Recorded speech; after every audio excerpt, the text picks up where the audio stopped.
Tired of the same old text options? Unleash your creativity and make your videos truly stand out by bringing your very own unique fonts into CapCut.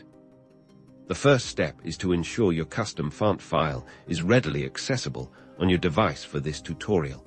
We'll assume you've already downloaded or created your font and have it saved as a TTF or UP file. Now open up your CapCut application, start a new project, or open an existing one that you want to add your custom font to. This is where the magic will happen.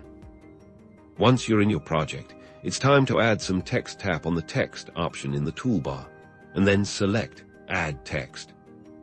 You'll see a text box appear on your canvas. Go ahead and type in whatever words you want to style with your custom font.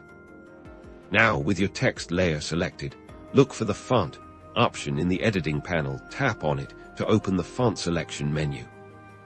Within the font menu, you'll notice a plus icon, usually located at the top or bottom, labeled Import Font.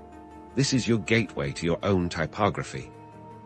Tap that Import Font button. Your device's file manager will then pop up, prompting you to locate your font file. Navigate to where you saved your custom font file. Whether it's in your Downloads, Documents, or another folder, select your TTF or UP file. CapCut will now process and load your font. You'll see your custom font appear in the list of available fonts, usually at the very top or bottom of the list for easy access. Select your imported font from the list and watch as your text instantly transforms into your unique design. You now have complete creative control over the typography in your videos. Experiment with different text sizes, colors, and animations to truly make your brand or message shine. Your videos will now have a professional and personalized touch that sets them apart.